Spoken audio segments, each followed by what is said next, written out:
Thank you. Okay. Ms. Fabrizio, at one point I think in your testimony, you talked about that without federal privacy law, businesses and consumers are navigating a confusing state-by-state patchwork. And I couldn't agree more, but can you elaborate on what, by us not having some kind of standardized laws in place and really kind of open the door for one state to squelch this industry? Well, yes, and more so, it's very harmful to businesses, especially small businesses or startups with a unique idea to try to figure out how to scale.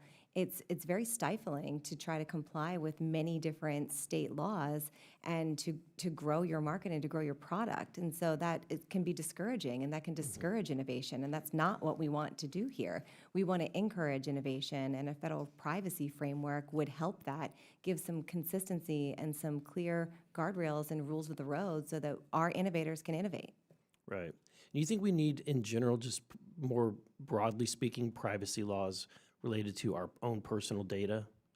Well, in terms of looking at a framework for privacy or for AI, it should be risk-based, and we should approach it that way. But I do think versus a patchwork approach that, again, companies just can't adhere to it. They can't, small companies can't afford Right. big privacy law firms to support them. That gives the big companies a competitive advantage, boxes out small companies. So with that being said, what would you like to see as a framework for setting wide sweeping federal law? Yeah, so we would be looking for something that is tech neutral, that's preemptive, that it's one framework, and that it's risk based, and that it identifies those core categories, and it also removes liability for companies that are compliant, and that I think would really unlock and propel innovation, move us forward.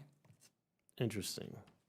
I mean, you were speaking kind of esoterically or like a little bit philosophically there, but specific, can you think of specific rules or regulations that you would want to see implemented? I would love to get back to you with specifics and have a further conversation about it. I respect that. Thank you.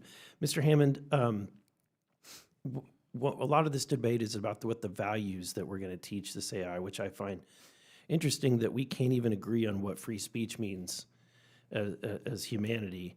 How can we trust AI to determine, or how can we attribute or provide some kind of values to AI? This is an unsolved problem as it stands. So right now, chatbots will adopt whatever value you put in. If you tell it to talk like a pirate, it will talk like a pirate. The question is, when these systems become more autonomous and acting on their own, how do they not just follow our values, but follow them reliably? And I think that's an area still of needed for further research. No, thank you. Because I'm touching back on the question I asked Ms. Fabrizio, which is that I think that the vulnerability for each one of us is that we're entering into an era where an AI can devour as much information about you as possible, and weaponize that against you. And so that is something I think is a concern, and the question is, how do we protect people's rights? For example, every day I get annoying phone calls for people that want to know if I want to sell my rental homes. Every day. I had never signed up for anything. Somehow they know which homes I have, and they just always want to call me. I can only imagine how bad that's going to get, how much worse it's going to get. So, which is why I think we should be considering, on a federal level, having a tighter grip or control on the data about individuals, particularly important data, whether it's the electronic medical record. We may need to do something like what we did with HIPAA, or extend that beyond just your medical privacy. Dr. Lee, you're nodding your head. I'm nodding my head. We are way overdue in the United States for a national privacy standard that would actually dictate what goes into the machines, what comes out of it, in terms of what we consent to, not consent to, implicitly, as well as, the ability of third parties to get a hold of that.